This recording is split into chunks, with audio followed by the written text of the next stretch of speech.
The police have once again stormed in to arrest anti-lockdown protesters refusing to wear masks or socially distance, and they slam the treacherous politicians for the new COVID fighting measures. This is the state of Britain at this current time. People are being arrested for protesting. The Manchester anti-mask protest got underway around 1 p.m. on Saturday, with police issuing a dispersal order. Now, I just wanted to take a look at this article from the Daily Mail. The government has come under increasing pressure from critics for introducing second national lockdown. Now, if you actually look at what's going on, the models that the government used were first of all out of date by 3 weeks, and the deaths are nowhere near what they are projected to be by the model. Now, remember, Valence once said these are not predictions, they're scenarios. So, assuming that he still believes that, he believes that this scenario would have happened now, which it hasn't, so he's wrong. I think it's important for the government to open up and accept different scientific views. They seem to have some sort of agenda against other scientific views.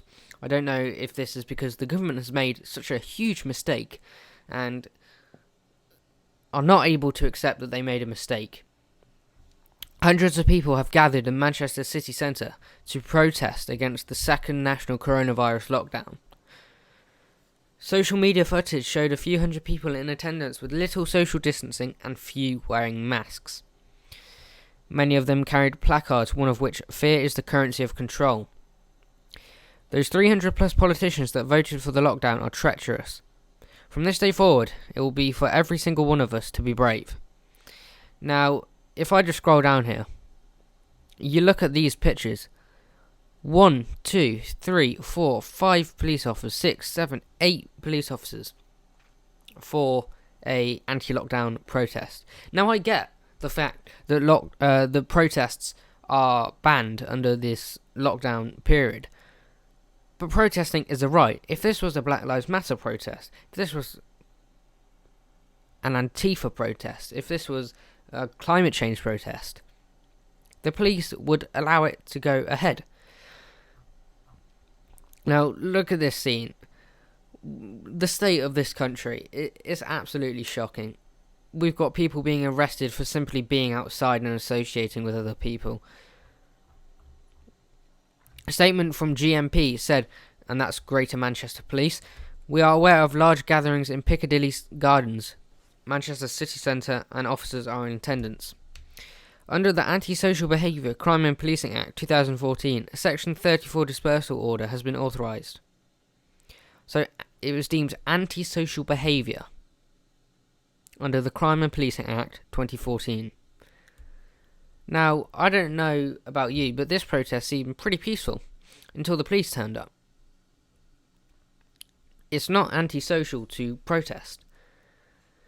This means that members of the public must not gather in the area. Failure to comply is a criminal offence. So people are getting criminalised for gathering in a certain area because there is a protest going on.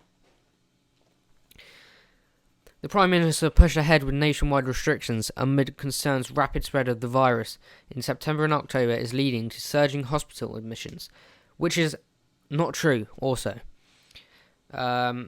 The virus is not spiralling out of control exponentially. All you have to do is listen to Carl Hennigan, a professor at Oxford University Centre for Evidence-Based Medicine and Research. Look, we have an alternative route. The Great Barrington Declaration is the alternative route here. The Great Barrington Declaration wants to have focused protection, and I agree with them. I believe that lockdown is not the solution. It's worse than the actual disease. It causes economic impacts, mental health impacts, and destroys the social fabric of our society. Humans have a basic need to socialise. And that's being stripped away by this authoritarian government who, up until recently, was ruling by decree. The doctors and scientists said the government response to the coronavirus pandemic has become disproportionate and that mass testing has distorted the risk of the virus. Obviously, if you test more people, you're going to get more cases. They said tests are likely to be producing high numbers of false positive results, and the government must do more to put the infection and death rates within context of normal seasonal rates. The excess deaths, average compared to the last 5 years, is none. There have been no excess deaths. We're in line with national average. And people say, oh, the hospitals are getting overwhelmed. The hospitals at this time are always at 80% capacity. The NHS is always overwhelmed. Top scientists suggested that the UK's second wave of coronavirus has already peaked, and I believe there's a graph. If we look at the number of deaths, this is the first peak in March, April and May. Ever since about April the 8th, it's been declining, and it has gone back up again, with the highest being 492 since about May time. But you can kind of see a little dip. This is no more than a ripple. This is a ripple of coronavirus infections. As you can see here, the infections have doubled quite exponentially on this graph. That's because we're doing more testing.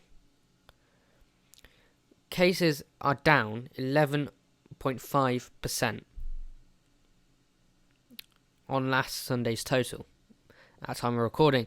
It is notable that the UK death rate is currently sitting around average for this time of year. The use of the term second wave is therefore misleading.